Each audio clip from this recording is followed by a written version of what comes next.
You have heard the story of Odysseus, the 10-year journey home, the sirens, the Cyclops, the gods arguing about one man's fate across the entirety of the Mediterranean Sea. But there were 100,000 soldiers at Troy, and history only remembered one of them by name. This is everyone else's story. The Trojan War lasted 10 years. 10. Not a campaign season, not a swift and glorious conquest. 10 full years of siege warfare outside the walls of a city that would not fall, fought by men who had left farms and families and the ordinary rhythm of lives that suddenly, irrevocably, got interrupted by the specific kind of call that ancient Greek civilization did not give you the option to decline. Homer wrote about one of them. This video is about the rest. This is your life at every level as a soldier in the Trojan War. Level 1. You are a farmer. Not a warrior, not a hero, not someone who has spent years training for combat or dreaming of glory in the way that the songs describe the great men dreaming of glory. You grow things. Barley mostly, some olives, enough to feed your family and trade what remains. You have a wife, children who are small enough that they still run to the door when they hear you coming, a piece of land that your father worked before you and that you expected to work until your sons were old enough to take it from you, the way these things are supposed to go. The herald arrives on a Tuesday. Not a Tuesday exactly, the Greeks did not have Tuesdays, but the equivalent of one. An ordinary midweek morning when nothing is supposed to happen. He carries the summons from your king, Menelaus, king of Sparta, whose wife Helen has been taken to Troy by the Trojan prince Paris, an act so significant to the political order of the ancient world that it requires a military response of, and you will hear this number, and it will not fully make sense until you are standing on the beach at Aulis, watching them materialize. 1,000 ships. You are going. This is not a choice in any meaningful sense. In ancient Greek civilization, when your king summons you to war, you go. Not because of fear exactly, though fear is present, but because the entire social, political, religious, and moral framework of your world is organized around this obligation. You are a citizen. Your king has called. The gods are watching. You put down the plow. You say something to your wife that you will spend 10 years trying to remember clearly and failing. You walk toward the ships. Level 2. The beach at Aulis. 1,000 ships. You have never seen 1,000 of anything in your life, and the visual reality of 1,000 ships assembled on a single beach is one of those experiences that makes your individual existence feel simultaneously more significant. You are part of something enormous and completely insignificant. You are one person among 100,000 on a beach that cannot contain all the things it is trying to contain. The army of Greece is assembled. Achilles is here. You have heard of Achilles. Everyone has heard of Achilles. He is the kind of figure who exists in the specific register between human and legend, even while he is still alive. The warrior whose name is said with a specific weight that other names do not carry. He is standing approximately 30 yards from you right now. He looks like a man, an extraordinary man, physically unlike most men in the specific way that some people are built differently from birth, the way their bodies carry a proportional quality that makes everything they do seem slightly more significant than when anyone else does the same thing. But a man. You file this away. The winds do not come.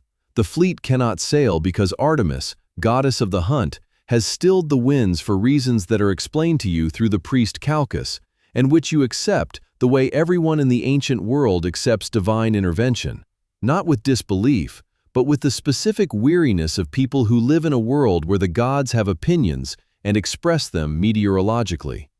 The winds eventually come. You sail. You do not know yet how long the sailing will matter compared to what comes after. Level 3. Troy. The city sits on a hill above the plain and looks from the beach where the Greek fleet has landed, exactly like what it is. A city that was built by people who thought very carefully about how to make it impossible to take. High walls, thick walls, walls that have been standing for generations and that show no particular interest in stopping for you specifically. The Trojans do not come out. This is the tactical reality that nobody on the Greek side had fully accounted for, or had accounted for and simply assumed would resolve itself faster than it does. The Trojans, led by Hector, the greatest warrior they have, the son of King Priam, the man who is to Troy what Achilles is to Greece, have decided correctly that the strongest position is the defensive one. They stay behind the walls. You cannot go through the walls. You camp on the plain.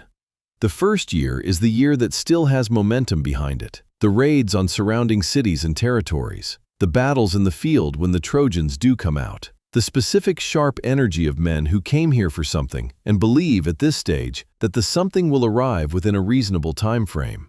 You are not yet thinking in years. You are thinking in weeks. That is the specific cognitive mercy of the first year. Level 4, Year 3, Year 4, Year 5. This is the level that the epic poems handle in a single line, and that the men living it experienced as the entire texture of their adult lives for half a decade. The siege does not end. You wake up in a camp that has become, through the slow accumulation of necessity, something resembling a settlement. Structures have been built. Routines have formed. There is a blacksmith. There is a place where the men gamble. There is a hierarchy that has nothing to do with who your father was at home and everything to do with what you have proven in the 5 years since you arrived on this beach. You have become, somewhere in these years, a soldier, not by training, by survival. The man who put down the plow and picked up a spear on a Tuesday in Sparta has been replaced, gradually and without ceremony, by someone who knows how to read a battle formation, who understands the specific sound that means the Trojans are preparing a sortie, who has learned to sleep in conditions that the person he used to be would have found impossible. You write home when you can. The letters take weeks in each direction. The children who ran to the door when they heard you coming are, by year 5, children who may not clearly remember the sound of your footsteps. You do not let yourself think about this during daylight. Daytime is for the war. The thinking happens at night, when the camp is quiet, and the walls of Troy are visible in the darkness, still standing, still there, and the 10 years that are coming have not announced themselves yet, but are already, somewhere, inevitable. Level 5. The Friends. This is the level the songs skip over. The songs name the heroes, Achilles and Patroclus, Hector and Ajax, the great duels, the divine interventions, the moments where the fate of the war visibly pivots on a single action by a single extraordinary person. The songs do not name your friends. There was a man from Corinth who arrived on the same ship as you in year 1, and who had a way of making the camp laugh when laughter had no business being available. A specific gift for finding the comedic angle of situations that had no comedic angle by any reasonable assessment. He died in the 4th year. An ordinary skirmish. Not a heroic death in the Homeric sense. No Aristia, no divine witness, no speech before the end. A spear from a direction he had not been watching. There was a man from Thebes who had left behind 3 daughters and a fishing boat, and who talked about the boat with the specific passion that people reserve for the things they miss most precisely because they cannot have them. He died in the 6th year. And the specific, irreversible fact about these deaths is not that they happened. You understood before you sailed that men die in wars, but that they happened in a war that was still going. That the men who died in year 4 had died 4 years into a siege that then continued for 6 more years. That the men who died in year 6 had died 4 years from the end without knowing they were 4 years from the end. The cost of a long war is not measured in the deaths alone. It is measured in how long the war continues after them. Level 6, Year 9. You know it is year 9 because you have been counting.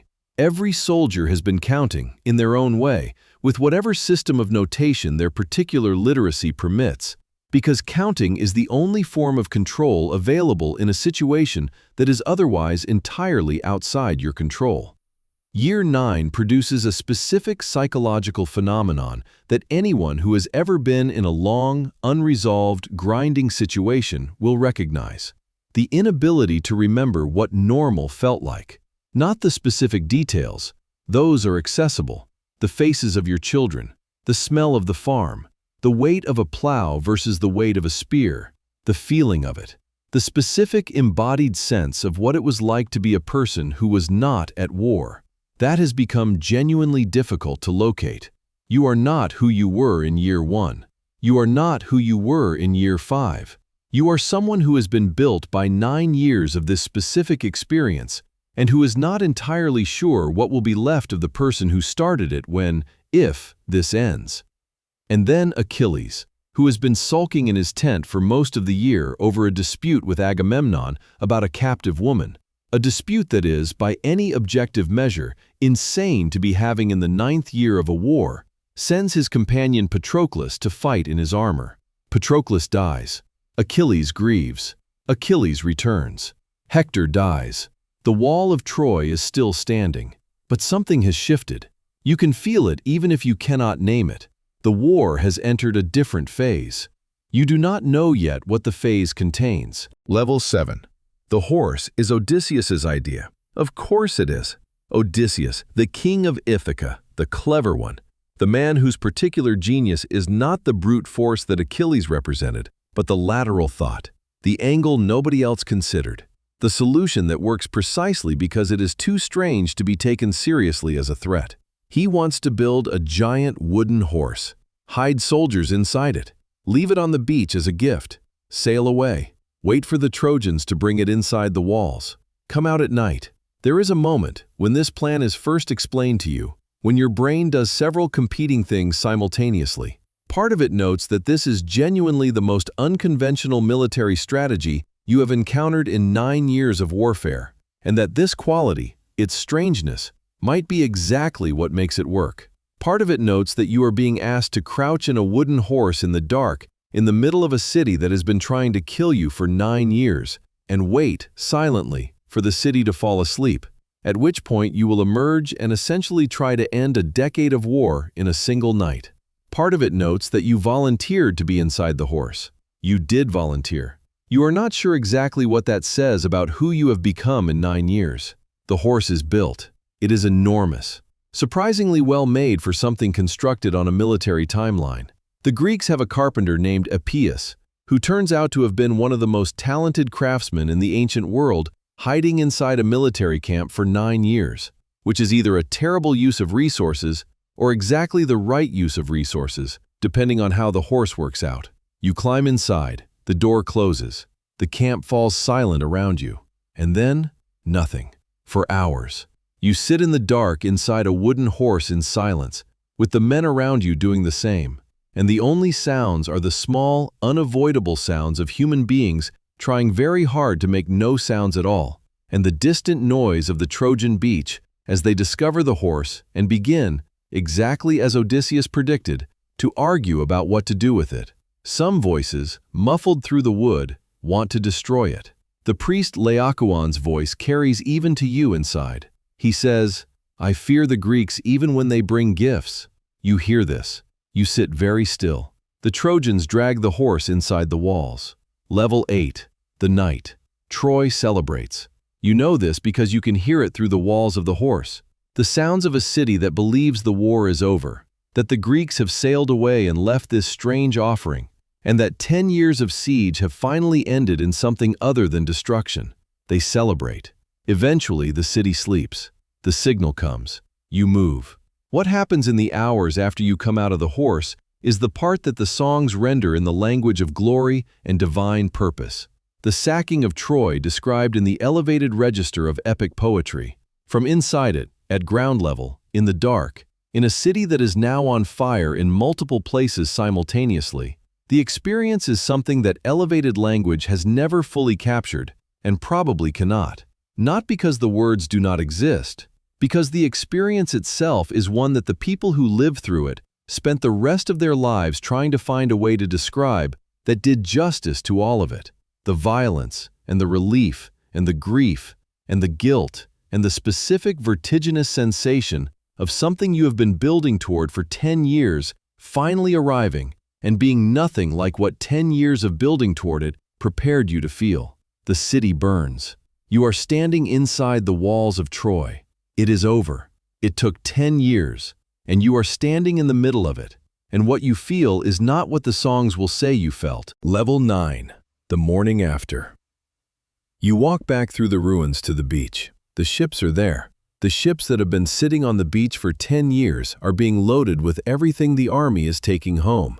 the spoils, the captives, the accumulated material evidence of a decade of war. And the men around you are doing things that look like celebration and that contain, at least for you, a quality of something else that you cannot name precisely. Relief is in there. Grief is in there. The specific disorientation of 10 years of organizing purpose. The war was the answer to the question of what today was for, suddenly ending without any obvious replacement. Odysseus is here somewhere. He will have the longest journey home of anyone on this beach. His 10 years outside Troy will be followed by 10 years trying to get back to Ithaca. The gods have opinions about Odysseus specifically, and expressing those opinions will cost him another decade. You will not know this. Nobody on this beach knows this yet. You watch him board his ship.